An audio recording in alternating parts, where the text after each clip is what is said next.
Глава региона Владимир Уйба записал видеообращение для жителей республики.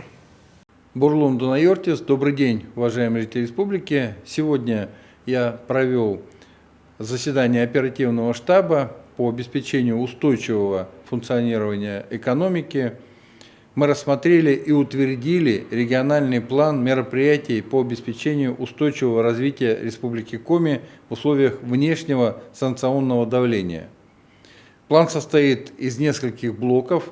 Все меры перечислять я не буду, план очень обширный, но мы его в ближайшее время опубликуем, чтобы вы его тоже видели. Часть мер я озвучил уже ранее в своем видеообращении 11 марта по итогам первого заседания оперативного штаба. А сегодня зачитаю ключевые новые мероприятия, потому что они очень важные. Итак, выделение в 2022 году дополнительных средств на то, чтобы предприятия малого и среднего бизнеса могли получать лес. О чем идет речь? Речь идет об оплате работ по отводу и таксации лесосек для проведения аукционов по продаже права на заключение договоров купли-продажи лесных насаждений.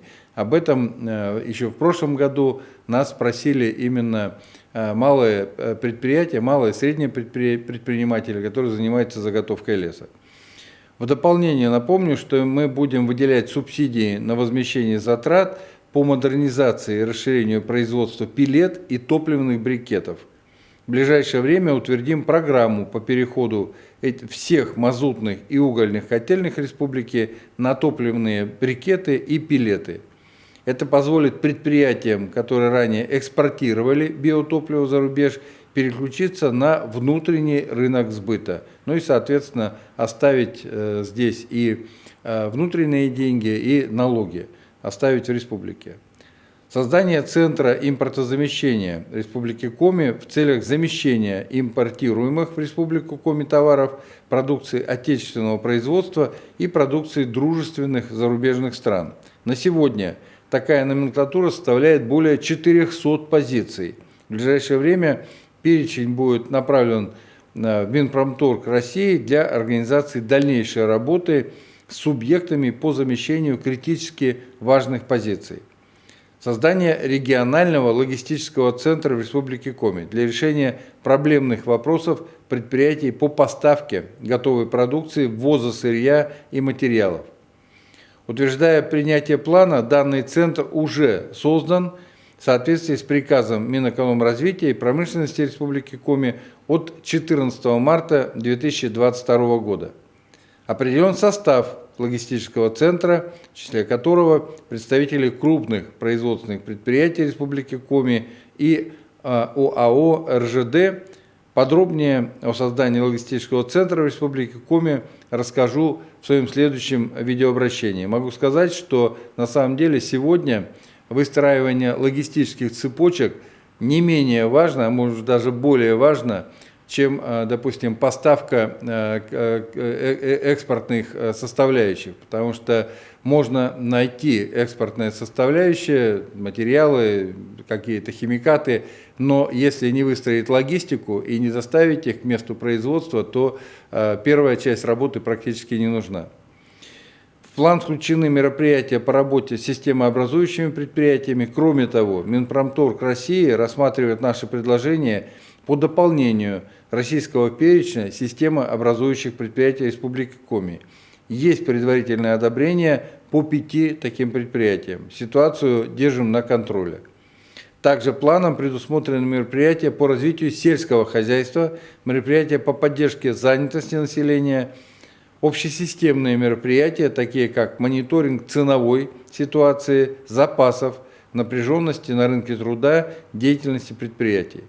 Отмечу, что региональный план антикризисных мер – это гибкий документ, который мы продолжим наполнять новыми мероприятиями с учетом анализа социально-экономической ситуации и необходимых мер реагирования на новые вызовы. Вчера у меня состоялась встреча с первым вице-президентом ПАО «Лукойл» Азатом Шамсуаровым. Мы обсудили вопрос социально-экономического сотрудничества.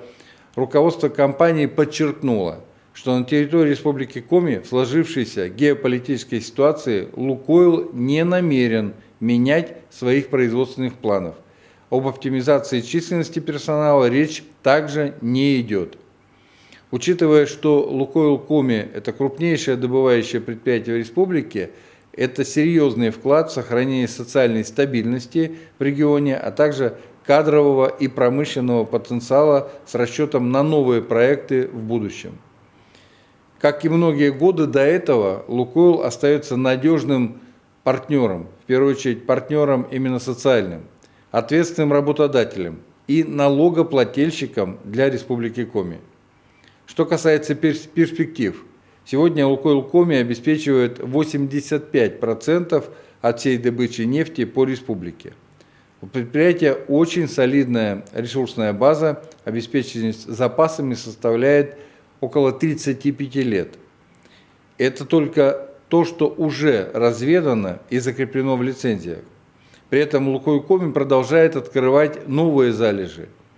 Например, в прошлом году предприятие практически не тронуло свою, так скажем, копилку запасов, то есть открыло новых запасов на том же уровне, что и добыло нефти. Отдельно хочу сказать о соглашении о сотрудничестве, о социальном сотрудничестве между правительством Республики Коми и «Лукойлом». Сейчас готовится к подписанию документ на 2022 год, и в этой части компания также повела себя очень ответственно. Сумма, которую «Лукойл» выделил в этом году на реализацию соглашения, остается неизменной. Такой, о которой мы договорились еще в конце прошлого года, до изменения геополитической обстановки.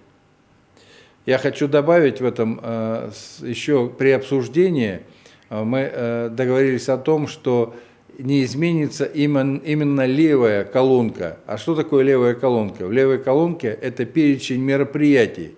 Это ремонт больниц, это ремонт ФАПов, это ремонт школ, это ремонт социокультурных центров. Вот левая колонка не меняется. Понятно, что правая колонка в связи с ростом цен может меняться, но самое главное, и об этом заявило руководство «Лукойла», левая колонка останется неизменной. Ну и компания продолжит поддержку развития социальной инфраструктуры в районах республики, а именно профинансирует строительство и капитальный ремонт социально значимых объектов. Уважаемые жители республики, на сегодняшний день у меня вся информация. Всего вам самого доброго. Берегите друг друга. До следующей встречи.